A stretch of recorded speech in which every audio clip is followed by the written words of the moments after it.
Hello friends, hi, good evening to all of you. So ఇవాళ నేనైతే fixed deposit గురించి అయితే ఒక ఇంపార్టెంట్ అప్డేట్ తీసుకొచ్చానండి. సో డెఫినెట్గా ఎక్కడ కూడా స్కిప్ చేయకుండా చూడండి, సో దట్ మీకైతే క్లారిటీగా అర్థమవుతుంది. సో బిఫోర్ దట్ అయితే నా వీడియోని ఫస్ట్ టైం చూస్తున్నట్లయితే ప్లీజ్ అండి లైక్ చేసి సబ్స్క్రైబ్ చేయండి, సో దట్ ఇలాంటి అప్డేట్స్ అయితే నేను ఇస్తూ ఉంటాను. ఇంకా డిలే చేయకుండా టాపిక్లోకి అయితే వెళ్ళిపోదాం. సో ఇప్పుడు జనరేషన్లో చూసుకున్నట్లయితే చాలామంది వాళ్ళ దగ్గర ఎంతైతే కొంత అమౌంట్ సేవ్ అవుతుందో సో ఆ అమౌంట్ని అయితే ఫిక్స్డ్ డిపాజిట్ చేయడానికైతే ఇంట్రెస్ట్ అయితే చూపిస్తున్నారు.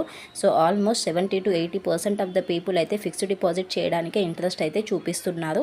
ఎందుకంటే ఇందుట్లో వచ్చేసి మనకు ఇంట్రెస్ట్ అనేది పర్ బ్యాంక్కి చేంజ్ అయితే అవుతూ ఉంటుంది. సో ఒక్కో బ్యాంక్లో అయితే ఒక్కో ఇంట్రెస్ట్ రేట్ అయితే ఉంది. సో 10 year కూడా చాలా తక్కువగానే ఉంటుంది కాబట్టి like 1 year, 2 years, 3 years, 5 years maximum అలా ఉంటుంది కాబట్టి సో తక్కువ 10 yearలో ఎక్కువ ఇంట్రెస్ట్ తోటి అయితే ఒకేసారి లంసమ్ అమౌంట్ పొందొచ్చు అనేసి మనం అయితే కంపల్సరీగా చాలామంది అయితే ఎఫ్డి చేయడానికి అయితే ఇంట్రెస్ట్ చూపిస్తున్నారు. కాకపోతే ఎఫ్డి చేసే ముందు అయితే మనం ఫస్ట్ తెలుసుకోవాల్సింది ఏంటంటే ఏ బ్యాంక్ అయితే మనకి 100% సేఫ్ అండ్ సెక్యూర్డ్గా ఉంటుందని ఫస్ట్ థింగ్ అయితే పెట్టుకోవాలి. అండ్ సెకండ్ థింగ్ ఏంటంటే ఏ బ్యాంక్లో ఎక్కువ ఇంట్రెస్ట్ రేట్ ఇస్తుందో అది కూడా చూసుకోవాల్సి వస్తుంది.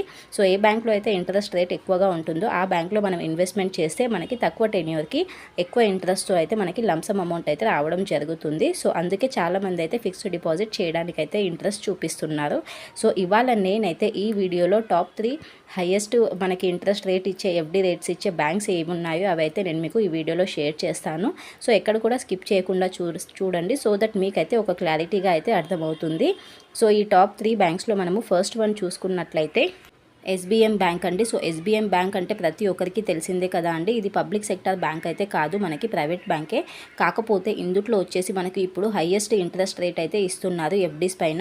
అండ్ 10 year కూడా చూసుకున్నట్లయితే మనకు 3 years 10 year పైన అయితే హైయెస్ట్ ఇంట్రెస్ట్ రేట్ అయితే ఇస్తున్నారు. ఇందులో కూడా మనకి అమౌంట్ అయితే సేఫ్ అండ్ సెక్యూర్డ్గా ఉంటుందండి. సో మన అమౌంట్కి అయితే ఎలాంటి టెన్షన్ అయితే ఉండదు. సో ఒకసారి ఇంట్రెస్ట్ అయితే చూసుకోండి. సో నార్మల్ రెగ్యులర్ కస్టమర్స్కి అయితే 8.1% అయితే ఉంది 3 yearsకి. అండ్ అలాగే అందులోనే మనకి సీనియర్ సిటిజన్స్తో మనం ఏంటంటే 0.5% అయితే ఎక్కువగా ఉంటుంది కదా కంపేర్ టు మనకి నార్మల్ సిటిజన్స్. సో ఇందులో చూసుకున్నట్లయితే సీనియర్ సిటిజన్స్కి అయితే మనకు 8.6% అయితే ఉందండి. అండ్ సెకండ్ వన్ చూసుకున్నట్లయితే డీసీబీ బ్యాంక్. ఇందులో మనకి సీనియర్ సిటిజన్స్కి అయితే 8.5% అయితే ఇంట్రెస్ట్ ఇస్తున్నారు. అండ్ అలాగే మనకి రెగ్యులర్ సిటిజన్స్కి అయితే 8% ఇస్తున్నారు. అండ్ 10 year చూసుకుంటే సేమ్ అండి, మళ్ళీ 3 years 10 yearకే ఇందులో కూడా సేమ్ ఇంట్రెస్ట్ రేట్స్ అయితే ఉండడం జరిగింది. అండ్ లాస్ట్ అండ్ ఫైనల్గా చూసుకున్నట్లయితే ఎస్ బ్యాంక్ అండి. సో ఎస్ బ్యాంక్లో ఏంటంటే మనకు రెగ్యులర్ సిటిజన్స్కి 7.75% అయితే ఇస్తున్నారు. అండ్ అలాగే మనకి సీనియర్ సిటిజన్స్కి అయితే 8.25% అయితే ఇంట్రెస్ట్ అయితే ఇస్తున్నారు. సో ఇవైతే టాప్ 3 బ్యాంక్స్ అండి. ఇందులో మన అమౌంట్ అయితే సేఫ్ అండ్ సెక్యూర్డ్గా ఉంటుంది, ఎలాంటి ప్రాబ్లం అయితే ఉండదు. సో ఈ 3 బ్యాంక్స్లో అయితే ఎవరైనా అమౌంట్ ఇన్వెస్ట్మెంట్ చేయాలి అనుకుంటున్నారో ఇన్వెస్ట్మెంట్ చేస్తే చాలా చాలా బెటర్. ఇంకొక విషయం ఏంటంటే మనకి కుదిరితే మన ఇంట్లో ఎవరైనా సీనియర్ సిటిజన్స్ ఉంటే వాళ్ళ నేమ్ పైన అయితే ఎఫ్డి చేస్తే చాలా చాలా బెటర్ అండి. ఎందుకంటే 3 years 10 year ఉంది కాబట్టి వాళ్ళ పేరు పైన చేస్తే చాలా బెటర్. సో ఎగ్జాంపుల్ అయితే చూసుకోండి, ఇన్ కేస్ కానీ 5 lakh rupees అయితే మనం ఎస్బీఎం బ్యాంక్లో పెడితే 8.1% రెగ్యులర్ సిటిజన్స్కి చూసుకున్నట్లయితే 1,35,980 అంటే ఆల్మోస్ట్ మనకి 1,36,000 ఇంట్రెస్ట్ అయితే రావడం జరుగుతుందండి. సో చూసుకున్నారు కదా, ఇది ఒక హ్యూజ్ అమౌంటే అనుకోవాలి. 5 lakhsకి మనకి 1,40,000 దాకా వస్తుంది. ఇన్ కేస్ అదే సీనియర్ సిటిజన్స్కి చూసుకున్నట్లయితే 8.6% మనకి 1,45,500 ఆల్మోస్ట్ మనకి ఇంట్రెస్టే వస్తుంది. సో 5 lakhs ఇన్వెస్ట్మెంట్ చేస్తే మనకి ఆల్మోస్ట్ 6.5 lakhs వస్తుందండి. 1.5 lakh అయితే మనకు ఇంట్రెస్టే రావడం జరుగుతుంది. సో ఇది ఒక హ్యూజ్ అమౌంట్ అనే అనుకోవాలి, లంసమ్ అమౌంట్ అనే అనుకోవాలి. అండ్ ఇంకొకటి ఏంటంటే ఎగ్జాంపుల్గా సెకండ్ వన్ చూసుకుందాము. డీసీబీ బ్యాంక్లో కూడా ఒకసారి 5 lakh rupees ఇన్వెస్ట్మెంట్ చేస్తే మనకు అందులో వచ్చేసి ఇంట్రెస్ట్ రేటు నార్మల్ కస్టమర్స్కి 8% అయితే ఉంది కదా.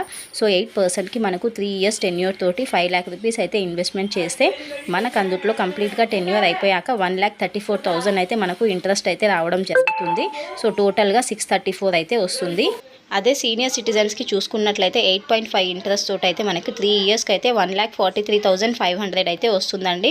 సో చూసారు కదా, కంపేటివ్ మనకి నార్మల్ రెగ్యులర్ సిటిజన్స్ కంటే సీనియర్ సిటిజన్స్కి అయితే మనకి 0.5% ఇంట్రెస్ట్ ఎక్కువగా ఉంటుంది కాబట్టి కొంచెం అమౌంట్ కూడా మనకు ఎక్కువగా వచ్చే ఛాన్సెస్ అయితే ఉంటాయి. సో అందుకే మనం సీనియర్ సిటిజన్స్ నేమ్ పైన ఉంటే వాళ్ళ పేరు పైన ఇన్వెస్ట్మెంట్ చేస్తే చాలా బెటర్. అండ్ లాస్ట్ అండ్ ఫైనల్గా ఎస్ బ్యాంక్లో చూసుకుందాము.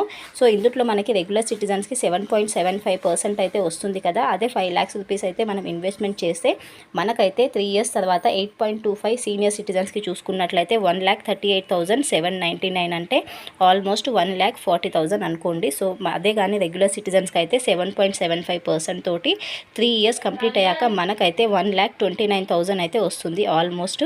సో మనం ఎంత అమౌంట్ ఎక్కువ ఇన్వెస్ట్మెంట్ చేస్తే మనకు అంత ఇంట్రెస్ట్ అయితే ఎక్కువగా వస్తుంది. సో చూశారు కదా అండి, ఈ 3 బ్యాంక్స్లో అయితే ఇంట్రెస్ట్ రేట్స్ ఇప్పుడు చాలా చాలా బెటర్గా ఉన్నాయి. సో ఎవరైనా ఎఫ్డి చేయాలి అనుకునే వాళ్ళు ఉంటే డెఫినెట్గా అయితే ఈ 3 బ్యాంక్స్లో ఇన్వెస్ట్మెంట్ చేయడానికి ట్రై చేయండి. ఇంకా ఏమైనా మీకు డీటెయిల్స్ కానీ అలా కావాలి అనుకుంటే ఒకసారి డైరెక్ట్గా బ్యాంక్ వెళ్ళి కన్సల్ట్ అవ్వండి. సో దట్ మీకు ఏదైనా డౌట్స్ ఉన్నా క్లారిటీ అయితే చేస్తారు.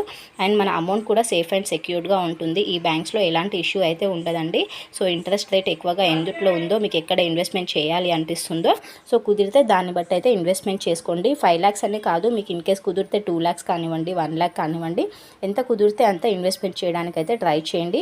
ఇంకా సీనియర్ సిటిజన్స్ అయితే చాలామంది అయితే రిటైర్డ్ ఎంప్లాయీస్ ఉంటారు కాబట్టి వాళ్ళకైతే లంసమ్ అమౌంట్ కూడా రావడం జరుగుతుంది కాబట్టి సో కొంచెం చూసి ఇన్వెస్ట్మెంట్ చేసుకోండి ఎఫ్డీలో, సో దట్ మీకు బెటర్గా ఉంటుంది ఫినాన్షియల్గా. So this is all the information అండి. Thank you for watching. Hope you understand. Next వీడియోలో మంచి కంటెంట్తో కలుస్తాను. Bye. Thank you once again.